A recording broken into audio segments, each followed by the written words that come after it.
Hello. We want to start the program. Everybody please sit down. I'm working on it. You gotta get somebody underneath the camera.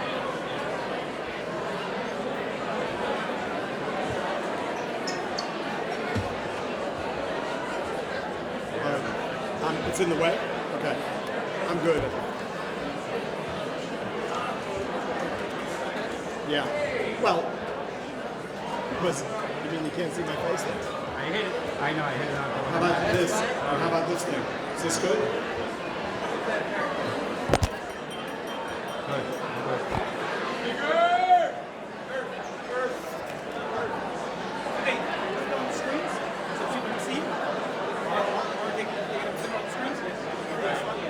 That's why the screens are here.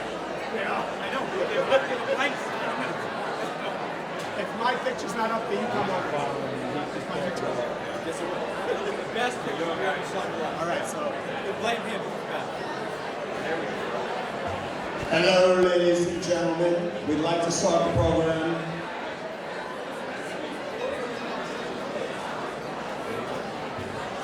Hello.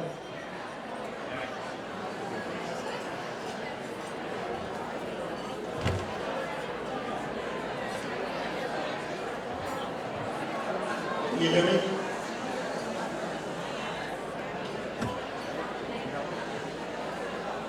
That's what it's in.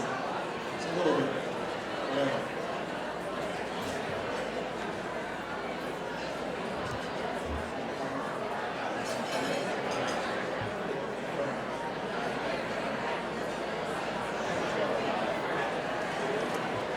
All right. Here we are. Everybody have their tissues?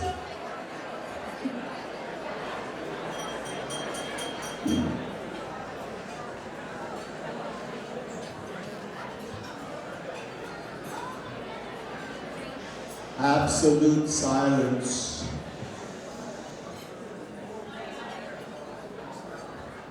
Ten more seconds. Is that you there, Yaakov? Okay. I got my eye on him. Welcome,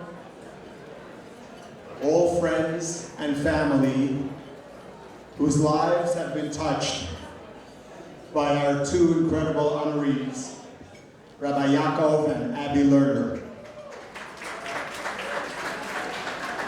We have a very special program planned.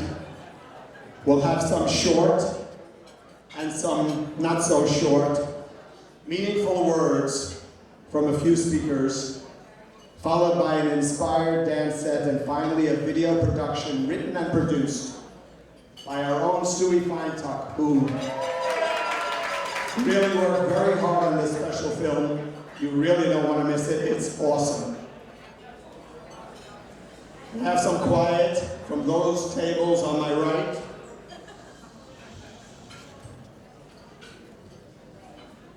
This is a big event, my friends. All must be quiet. So, how to begin? Recently, Yaakov made mention of the fact that I seem to be taking diligent notes at his morning shiur on the index cards that I always have in my shirt pocket. Those close to me know that most of the time I'm actually jotting down my to-do list. But Yaakov, sometimes I actually use these cards to write down something you're teaching that particularly inspires me. Let me read this notation as I wrote it in shiur on Monday, tax day, April 15th, 2019. The Vilna Gaon, before he died, lamented that when he is gone, he won't be able to do any more mitzvahs. This shows us that what's measured and what is important in what you're doing in life, what your accomplishments are and how you've been able to grow spiritually, that's what counts.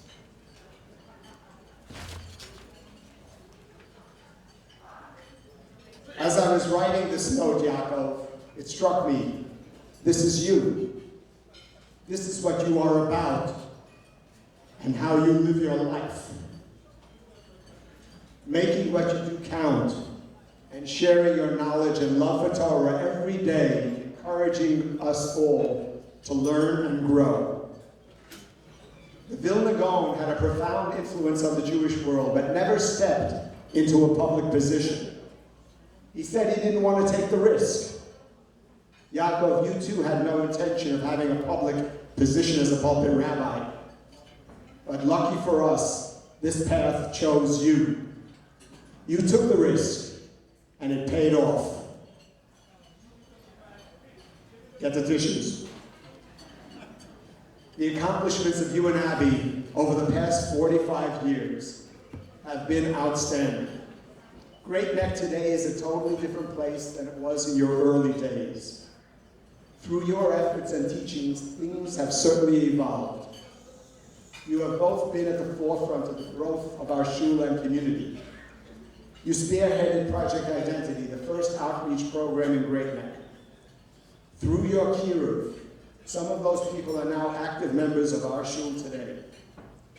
You are an exceptional teacher, and not only have many shiurim a week, but meet privately with people to learn one-on-one. You and Abby have bar and bat mitzvah classes, chassan and kala classes, and are always available for halachic, psychological, and generally wise and valuable advice. So wait, isn't that the job of a rabbi? So what's the formula that has made you both so outstanding and special to all of us? How have you become so revered as Rabbi and Rebbetzin and remain close and dear friends to all of us? From the beginning, Abby and Yaakov have been part of the Kehillah. They shared in Purim parties, dressing up like the rest of us, always participating in any activity we ask. Bowling competitions, softball competitions, Abby even trying her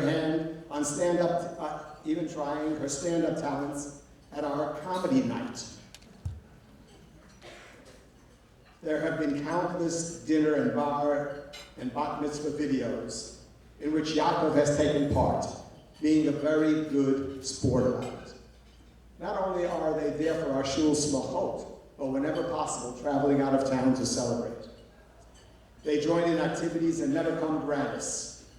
When entering most shuls, the rabbi sits on the stage facing the Kehillah. Yaakov sits with the rest of us, davening together with the Balabata. All these examples show how they perceive themselves and in turn, how we relate to them. They are one of us.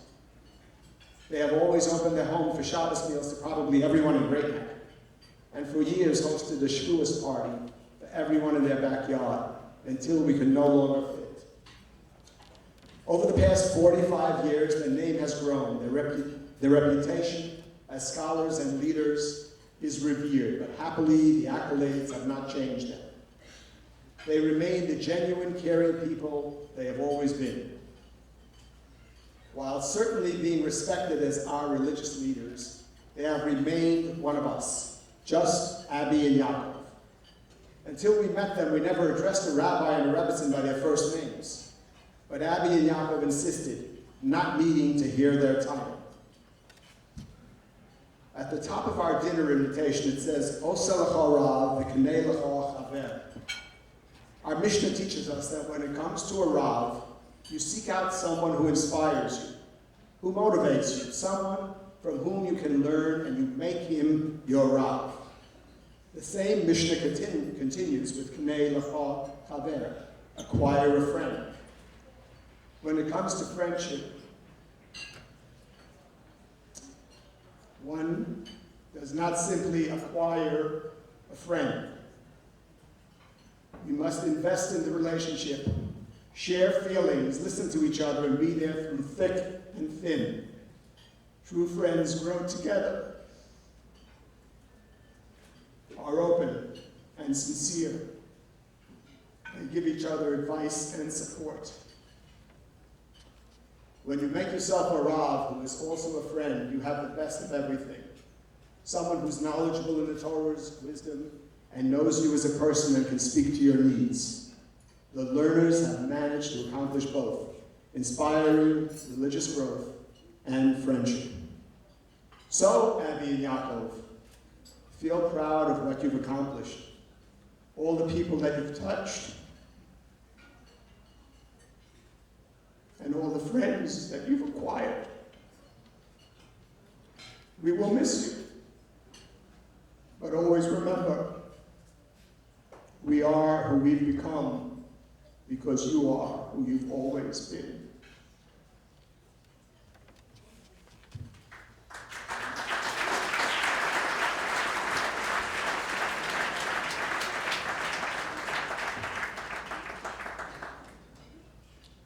Our next speaker will be David Kufel, the son of Frida and Bill Kufel, Zichronam Livracha, one of our 6 founding families. David follows in his parents' footsteps, one of the hardest workers I've ever had the pleasure to work with, and he's very tall. I can honestly say I don't think Tara and I could have done this without his constant help, even answering calls mid-flight from Israel. He has been involved in so many aspects of this dinner, starting from publicity and advertising to data accumulation, fundraising, and so many other tedious, time-consuming jobs, not least of which was the memory book.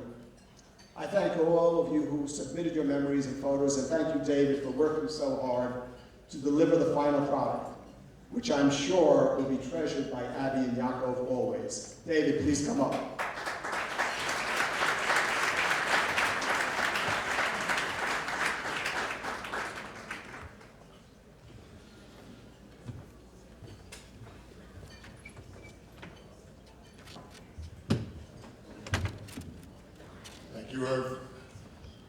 It was 1975, the era of bell-bottom jeans, members only, and Jew firms. I was a lad of about 17 years old, and this young Rav came to Great Neck for his brother at our very young shul, congregation Shomrei Hadat. He was staying at my parents' home, and I distinctly remember sitting with him in our guest room having a chat before Shabbat. I came away from that encounter with a distinct feeling that this is a genuine and humble person with real edelkeit that I could relate to, as well as my contemporaries and the adults of the shul. I had a very positive premonition. After that Shabbat,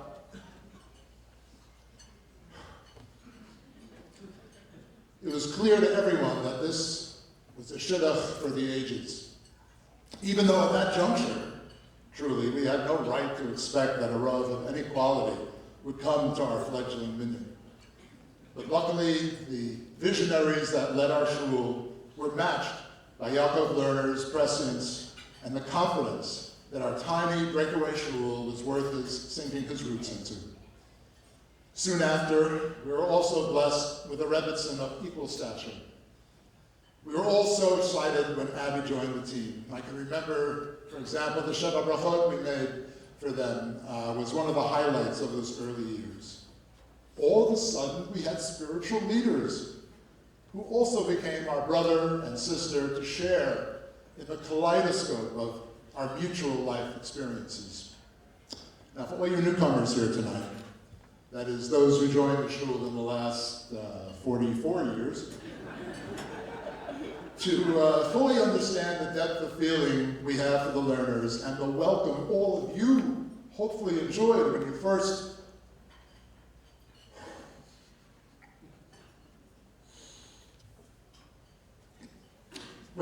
walked through our doors.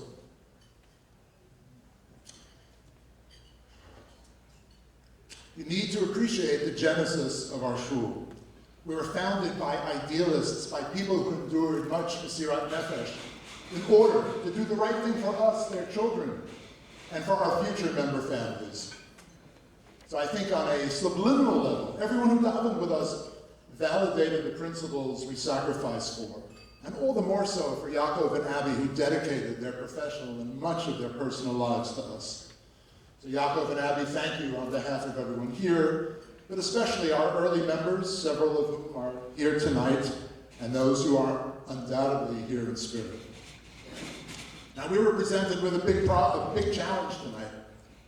What do we give you as a suitable parting gift? Vacation at Disney World? I thought, hey, how about his and her golf clubs? But it's a schlep to Caesarea from Gani Katamon, so it was not too practical. Look at that. What should a Rav and Rabbanit take with them to signify the neshamot they made at Haran? I mean, great night. It was decided that to capture the depth of emotion we have here, we have published a Sefer Zirchonot, a memory book. Participants have submitted, at times, highly personal messages to you, which have been incorporated into an exquisitely designed, self-published book that it is my unique kavod to present to you. But first, allow me to thank Judy Sobel for her incredible help.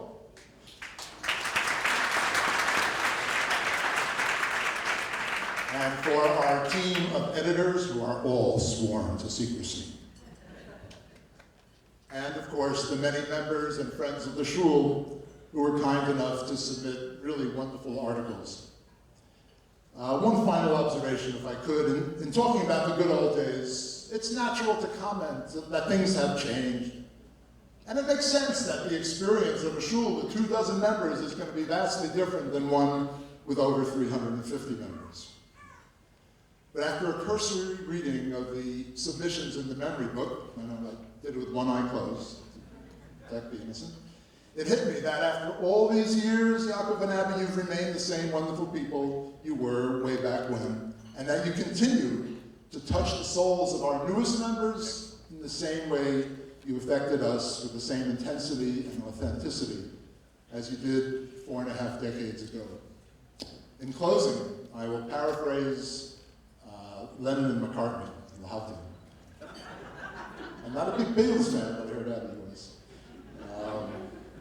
And in the end of your tenure at YIGN, the love you take with you to Eretz Israel is equal to all the love you gave us these last 45 years. We hope Allah gives you excess baggage allowance.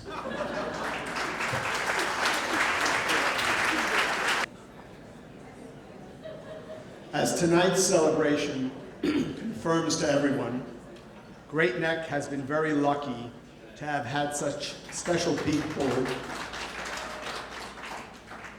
as our Rabbi and Rebbitzin, but we hit the jackpot twice. We at the Young Israel are extremely blessed to have Rabbi Shmuel Malka Ismach taking the helm. Shmuel Malka have enhanced our shul for the past 15 years. First as the assistant rabbi, then the associate rabbi, and soon to be our Moreh D'Asra. They have added so much to the draw of our neighborhood, and together Malka and Shmuel are a dynamic duo. Malka is involved in so much that goes on in the neighborhood and seems to always know who's in need of an invitation for a Yom Tov or Shabbos meal. If someone is going through hard times and needs assistance, she takes care of things in a quiet and modest way. She involves herself in so many activities, no matter how much she is balancing, and always has a sweet smile on her face. Rabbi Yismach, Shmuel, has added so much to the chinuch in our shul, innovating ways to bring more learning to all of us, whether it's the traveling Parsha Shir that meets at different people's homes weekly, or originating the Take 10 for Torah that reaches far beyond our community and avails anyone with internet to study a bit of Torah daily. He's always available and reachable to answer all sorts of questions. He's able to engage people not only with his knowledge, but with his sense of humor. Besides all his other milas, he adds so much to our davening, especially on the Yamim L'Royim when he is our Baal Tefillah. His beautiful voice and clear davening heightens our prayers. We are truly a lucky community. Shmuel, please come up.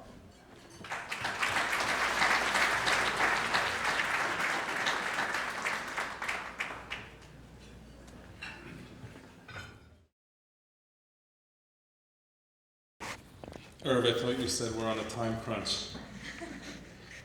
What a beautiful night. This is really an incredible moment where the letters are over there. Mazel tov.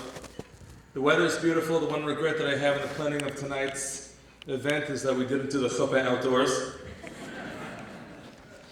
I'm trying to figure out where to begin. Where to begin? How do I attempt to encapsulate the significance of this moment, this culmination of Hakaras HaTov, to a person, to a couple, who has meant so much to all of us, particular to me? I do what I do, where I do it, because of these two people. What Dvar Torah can I use? I mean, I've been to hundreds of Rabbi Lerner's shiurim. I've been to probably over 1,000 of his drashos, and I kind of don't want to steal anything. Every single week I would run out of the teen meeting to try to cash to see what Inyani de Yoma was. What pasuk should I cite? Can't use the Torah, I need a pasuk, I need something that encapsulates a man, a couple, a career, something about leadership, role modeling, sacrifice, wisdom, Yiras Shamayim, Avas Hashem, love of all people, concern for others, something. But I found one. I found the right pasuk, and indeed it's a pasuk that I've heard Rabbi Lerner expound many times, but never, I promise, never quite this way. Moshe, in his final drasha to the Jewish people, his swan song, he says a very interesting thing. What really is life about? What is Judaism about? He says, V'yata Yisrael, and now Jews, Ma Hashem shoel mi'imach. What does God ask of you?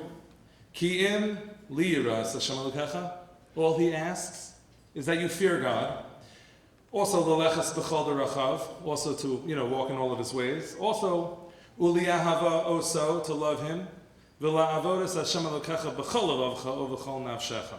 So all we pretty much have to do, says Moshe, is fear God, go in all of his ways, love him, also serve him with all of our heart and with all of our soul. And the Gemara obviously points out that this is absurd. Is this a small thing? Asu. Could it be Atum Yira Milsa Zutrasahi? Can it be that fear is such a small thing? Forget about the rest of the pasuk. Is this really so easy as Moshe makes it sound? And so indeed, the Gemara answers, in Legabe Moshe Milsa Zutrasahi. In regard to Moshe, with Moshe, it wasn't such a big deal. So in that case, Moshe's just out of touch. I mean, if it's a big deal to him, or if it's not a big deal to him, and yet he wants to project that onto everybody else, I mean, what right does he have to do so? He should know as a mechanech, he should know as a leader who his people are. He should know that it's not so easy for them. And so there are many who answer this question. Some say, in that generation it wasn't so hard. In that generation they saw so much. They had open miracles. How big a deal was it? But the Kli Yakar says something that I think is very appropriate to this moment, very appropriate to this couple. The Kli Yakar explains, he says, V'yesh mitartzim, some answer, legabe Moshe. The words the Gemara uses in, yes, legabe Moshe, not in regard to Moshe himself, but legabe Moshe. When we are around a character like Moshe, when we are near such a personality, it makes it so much easier to have yira, to have ava, to lelechas b'chol derachav, to do it with ahava, to do it with all of our energy, with all of what we have. When you have that model, it all becomes easier. And Moshe knew what they had. Moshe knew what they saw. And so Moshe was referring to that ability that they had to see him, the situation, as it was. When you hear somebody give a drasha, very often we get home and our wives say, after we give the drasha, don't you listen to your own drashas? I get this all the time. I'm not sure if I speak for all the rabbis. I get this all the time. Don't you listen to yourself? It's like that woman with the don't touch your face. Everybody's seen that one, don't touch your face, and a moment later she touches her face. It's not easy up there. We have to craft messages that matter. We have to craft messages of importance, but that doesn't mean it's easy ourselves to follow everything that it is. But I got the sense that for some people it actually is pretty easy. You start noticing things when you listen to people and you watch people. As the Gemara says, Gadol Shimusha Yosem Milimudo. I've learned under Rabbi Lerner for 15 years. I've had many Rebbeim in my life, but I have not learned more Torah. I have not seen somebody, a role model in action for more years than I have Rabbi Lerner. And you start to notice things. And over the course of my career, which has been devoted as Rabbi Lerner's understudy, I have to say that I've noticed a lot, as I'm sure we all have. Have we noticed Rabbi Lerner daven? He gives us plenty of time to. That's a good thing. Have you seen his devotion? The small cards that he has with personal names? I don't know if you've seen that, but from my angle I can. It's our names who are on those cards. Have you seen the devotion that he has to his Rebbe? His Rebbe of Soloveitchik's notion of Tfilas Hatzibur, his diuk in the Rambam, how he keeps his feet together during Chazaras Hashatz, which is not so easy because you want to turn around and see who's in shul, see what's going on. It's not an easy thing to do. You want to maybe shut people up. Have you seen the pain on that topic? The pain in his face occasionally when we are unable to get the appropriate decorum? Have you heard him talk about vulnerability when it comes to tefillah? The Ramban, he quotes all the time. And Rav Soloveitchik's interpretation, how the chiyuv, the obligation of tefillah is in moments of vulnerability, and we should all realize how vulnerable indeed we are. Have you noticed Rabbi Lerner's love for Torah, how creatively he constructs the sermon, how passionately he delivers a drasha? Do we notice these things? Have you noticed how much Torah he puts in to every single time he stands up to speak? Whether it's a Shalom Zachar, whether it's a wedding, whether it's a chuppah, whether it's a drasha, packed with Torah. Because for some people, it's all they're going to get that week. And he feels the achrayus, he feels the obligation to introduce them to as much Torah as possible. And of course, every time he speaks, there's a relevant lesson that's supposed to come out of it, because Eitz Chayim Hi L'Machazikim Ba. How many times have we heard that from Rabbi Lerner? It is the Eitz Chayim. It is the eitz, the wood, the tree that we hold on to enjoy a life, a good life, a fruitful life, an accomplished life. And so, of course, every time we're going to speak about Torah, there's going to be relevance, there's going to be a way to maximize our lives. It'll be perpetually poignant. And I'm sure we've all noticed his hasmada. He's always learning, he's always underlining his svarim, and he doesn't have a ruler. We see from the photocopies. He doesn't have a ruler, he just underlines. He's learning whether in the few minutes of calm before a tefillah, whether or not he's in the car at a cemetery, as I've seen him about 100 times, sitting with a sefer, waiting for the procession to arrive. What else are we going to do during those moments? Listen to the radio? Play on our phones? I mean, that's what I do. That's not what he does. When I came to the community, I didn't come to the shul originally, and you got the scoop on all the rabbis. And I remember being introduced to Rabbi Lerner. Somebody said, "Oh, you have to meet him. You have to meet Rabbi Lerner because Rabbi Lerner, he's a Talmud Chacham. He's a Lamda." I asked him for a chavrusa. He said no. Just saying. Have you noticed? Do you remember that? Have you noticed? I'm completely over it. Have you noticed his humility? The only dignity, the only kavod that I've ever seen Rabbi Lerner stand for is the kavod of Torah, never his own. When there's a point he needs to hear, there's a practice he thinks we need to change, he is fearless. He is going to say whatever needs saying, and to our credit, we allow that. But his own kavod? No way. Call me Yaakov. I'm fine sitting here, over here. I don't need to sit on top and stare at all of you clowns. I don't need any of that. Hey, let me do the one thing that no rabbi in the history of the world has ever done. Let me bring in some little young whippersnapper. And I'm going to give him a role in the shul. Find other rabbis who are willing to do that. It's not a thing. It doesn't exist. And then when that young rabbi has an idea, hey, let's try this, let's do this. Can I do more? Give him a title, give him this, give him that, to say, the chavod. Of course, it's for the good of the shul, it's for the good of the community. Why not? Have you noticed that humility? Whatever it takes to grow us. Have you noticed his own deference to his rebbeim? You would imagine at this point he is a fully formed human being who has created himself. And yet who do we hear about? We hear about Rav Yankelovich, we hear about Rav Soloveitchik, we hear about Rav Lichtenstein, the people who formed who he is. Have you noticed his integrity? He speaks a lot about Titin Emes Liakov. A psak is a psak. It doesn't matter whether or not it's politically uncomfortable. Red lines stay red. Many topics rabbis won't touch. And he has no problem saying what needs saying. Have you noticed how he celebrates with us? He's the first one in every circle. You know, he does that thing, the hyperextension, the arm, the hyperextension thing, and he's very tall and has long arms, and we heal. And it's okay because we love every minute of it.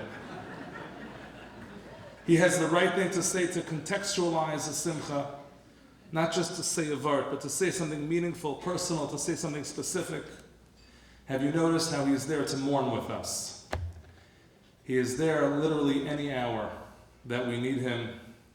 He expertly guides us through those traumatic moments, through those first few difficult days. He strikes the perfect, thoughtful, empathetic tone in Hespedim, and he reminds us to memorialize the most important things in our loved ones. Have you noticed his love for Jews? How many times have we heard him say about Rav Kook that he loves the idea not just of sinas chinam, but the opposite, ahavas chinam? He said it yesterday. Yesterday. I was listening. How many shiurim and lectures and opportunities did random people finding a brochure, seeing an advertisement, coming to the Unusual Greyneck to hear something, to be exposed to a family, to a shul, to a community, through Project Identity, how many people did he offer that opportunity to? What an incredible legacy. The love of Jews, but most of all, his love for all of us. No one better knows our stories, our peccadillos, our flaws, our respective difficult temperaments, and how impossible we can be. And yet he pushes forward, imagining, fantasizing perhaps, that we can all be better. Even though, how many times have we disappointed him? And there's the Rebbitzin. Have you noticed the Rebbitzin? I know better than most that none of this actually happens without a Rebbitzin writing your speeches. We know of the very famous Rabbi and Rebbitzin rendezvous, right? It's the end of davening. And our learner gets called out. It's Abby. And then he runs out because there's an announcement that he's making. There's a person who needs to be seen. There's a person who, don't miss that person. That person's really important. That you may not have seen the person. And so she runs down. She slides down the banister. And she sets Rabbi Lerner up for what I call an Abby Oop. Or maybe, as some call it, the learner liaison. Or the Kiddush Club for two.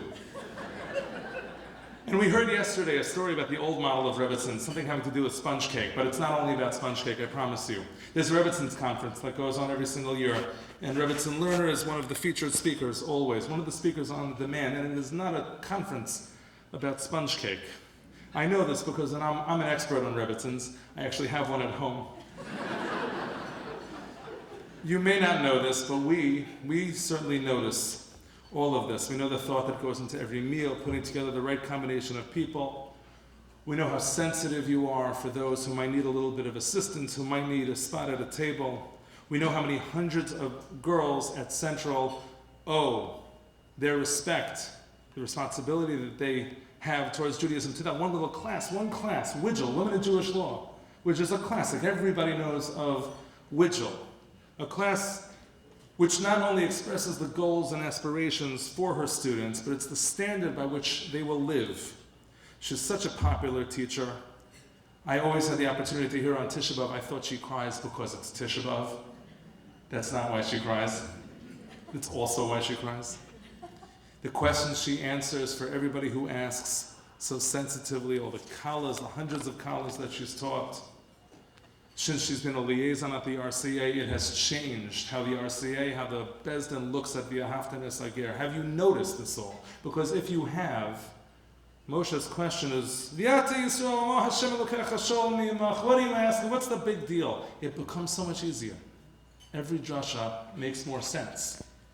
Every dvar musar, everything that we are told, everything we are exhorted, like, come on, be like me. It makes so much more sense. It is possible. And there's something particularly poignant about this pasuk when I thought about it, because what? What is it that God wants anyway? Ma. And I don't do gematrias, but I'm doing one tonight. Ma is memhe, 45. 45 years of this being your story, our story, intertwined together to try as hard as we can to be loleches, to have ava, to have yira, all of these things, b'chol nafshecha u'v'chol me'odecha. And I hope that afterwards we truly continue. And I want to close with an idea that I heard from Rabbi Lerner. This I will steal. He says it, I've heard it a few times, over 15 years, that's okay. Right? We say, famous mission of us, we should know who it is and we give a din and cheshbon. So he's quoted the Gra that says, what is din and cheshbon? Who are going to give our final accounting to? And what are those two accountings? Din, and then there's cheshbon. What is din? What is cheshbon? So din, the Gra explains, is simple. It's just an easy assessment. You do a bad thing, you do a good thing. So like that gets all added up. And then we are classified as, are we a tzaddik, are we a rasha, what are we? But what is cheshbon? What involves calculation? So I've heard our learners say many times, and incorporating to Yom Kippurim, Kaper, Alecha Pasher Padisa, an idea that he said a few times so beautifully. Cheshbon is not just what we do, but what we do becomes. Cheshbon is all of the things that last way beyond us, the impact that we have on others, and because of that impact, the impact that has on them.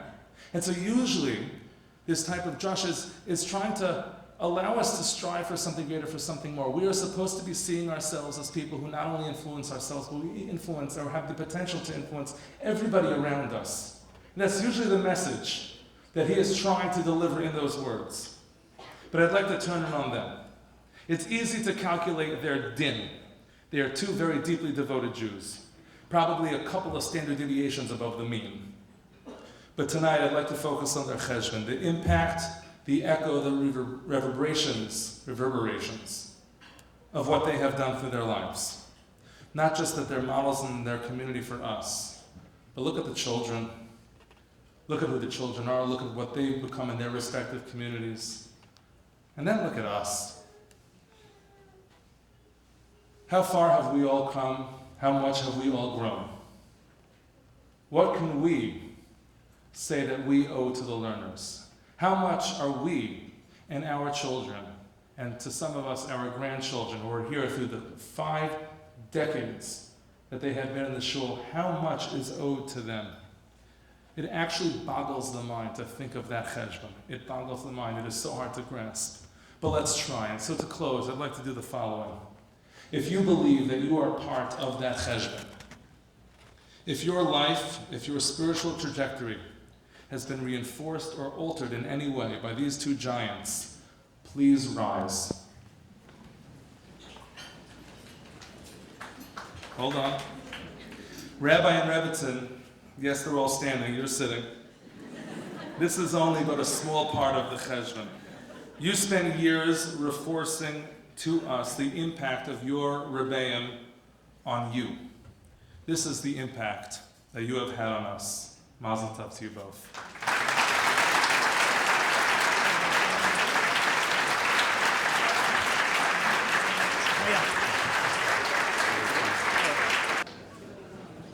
Now I'd like to call up Dr. Avi Goldberg, the president of the Young Israel of Great Neck, for almost 2 years. Besides working as a dedicated physician, Avi has been involved in every aspect of the shul, which, as we all know, requires many skills and much patience, and above all, an ability to, quote, put out fires. Avi handles all the difficulties that crop up with a calm, practical approach and has managed to keep things running smoothly during his tenure. He's dedicated to programs for the youth, especially ones involving chinuch, promoting programs like our Saturday night parent-child learning. Allegra is the perfect partner, welcoming newcomers to our shul and being involved in almost every activity, as well as lending the shul her professional knowledge and skills when needed. They are both a role model in balancing their professional lives with their great love of Torah and commitment to Yiddishkeit. Avi, please come up.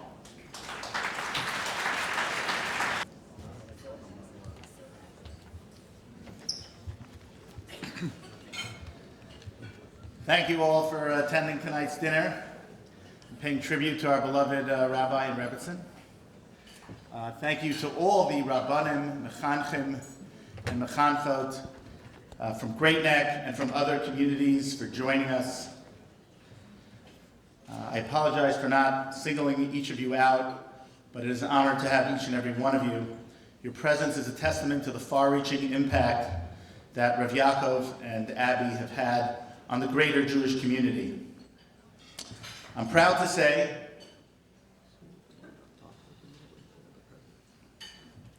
that this dinner has had the most reservations and cancellations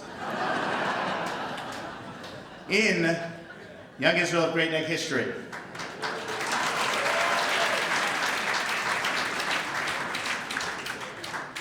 It has also been our highest grossing dinner.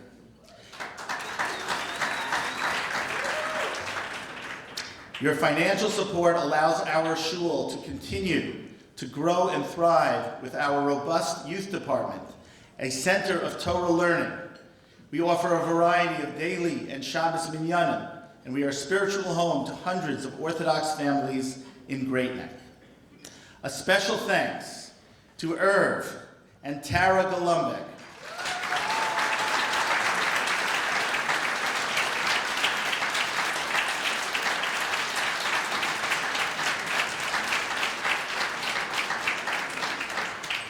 for taking the lead on tonight's dinner and all the related festivities. Irv and Tara have worked tirelessly on these projects for the past year, and their hard work has clearly paid off. It was close, but it clearly paid off. Thank you to Shoshana Sokol,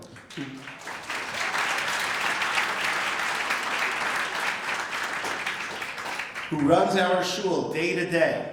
Tonight's dinner and so much else that goes on at Young Israel of Great Neck would not be possible without her dedication.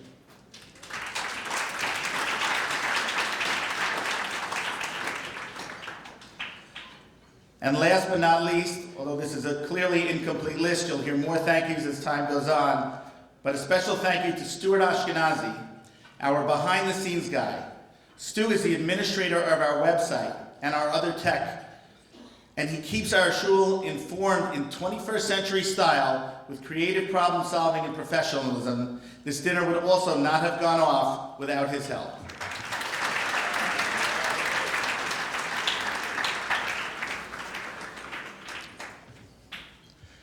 Last week's parsha we read, Parshas Truma, Ve'asu li mikdash v'shachanti b'socham.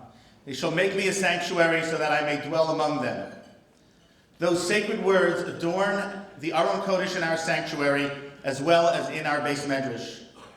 There are a variety of explanations as to why Hashem commanded Bnei Yisrael to build a Mishkan.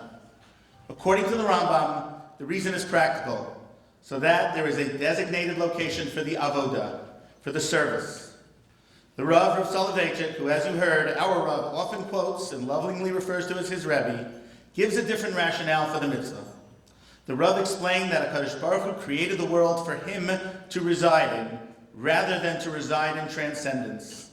However, after the sin of Adam HaRishon, Hashem withdrew. According to the Rav, the purpose of the Mishkan was to restore the relationship between man and God that was lost at the time of Adam. As it says in the pasuk, and I will dwell in their midst, v'shachanti b'socham. The next pasuk then says, K'chol asher ani mareh oscha, eis tavnis hamishkan, ve'eis tavnis kol kelav, v'chein ta'asu. In conformance with all that I show you, the form of the tabernacle and the form of all its vessels, and v'chein ta'asu, and so you shall do. Rashi comments that the and, the v'h, is there to teach us lidoros, for future generations. There's a lot to be learned from this about the role of a shul, both physically and spiritually. There's physical kedusha in a shul, in a mikdash me'at, which come from many of the contents, the Sifrei Torah, the menorah, the Ner Tamid, and the like. But note the wording of the pasuk, v'shachanti bisocham, rather than bisocha. Bisocham means in them, as opposed to bisocha, which would mean in it. I will dwell, Chazal tell us, in the hearts and minds of the people, not in the physical structure. The spiritual aspects of a shul comes from the people that fill the building, and it begins with the Rav and the Rebbetzin.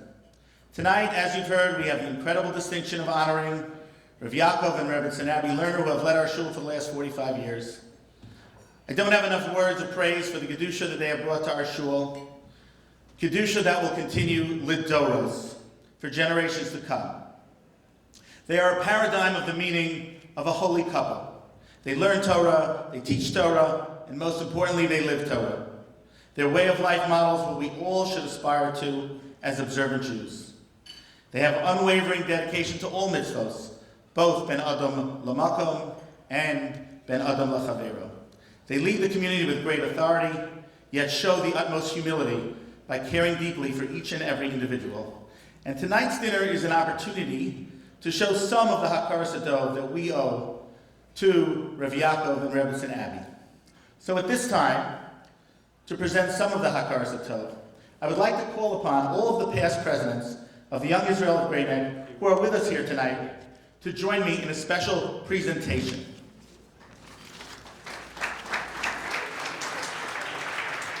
Our founding president, Bill Kufel, Zichrono Livracha, will be represented by his son David. David, I hope you have the his and hers golf clubs. Mr. Louis Lang, Zichrono Livracha, will be represented by his sons, Jay and Michael. David Kalish.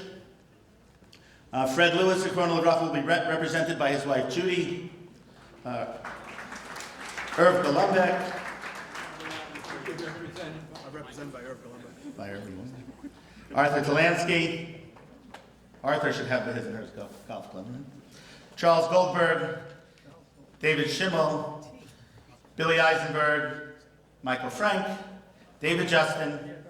Elliot Pizer. Michael Barinholtz. Lloyd Hoffman.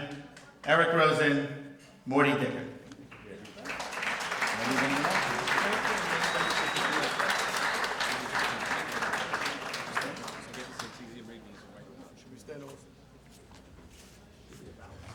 The Young Israel of Woodman,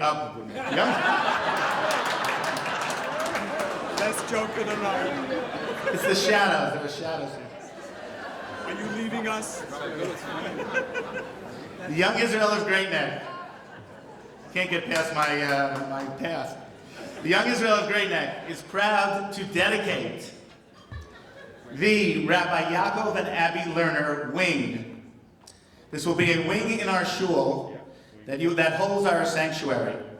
The plaque reads as follows: brilliant scholars, talented teachers of Torah, and cherished leaders, Rabbi Yaakov and Abby Lerner, for over 45 years, have demonstrated what it means to be uncompromising Torah Jews in a complex modern world. We proudly name this position of our original building in their honor, not only as a gesture of gratitude from our generation, but as a hope and prayer that the Lerner legacy shall continue to inspire future members as they enter this holy space to pray, to study, to celebrate, and to commemorate. As we pass through these doors, may the Lerner name usher us towards greater spiritual heights.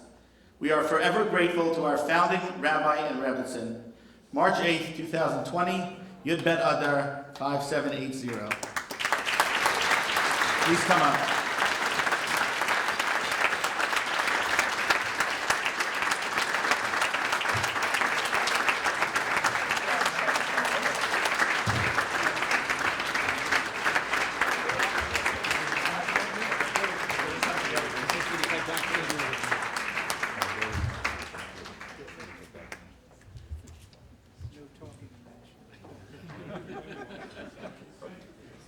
Guys, come on this side.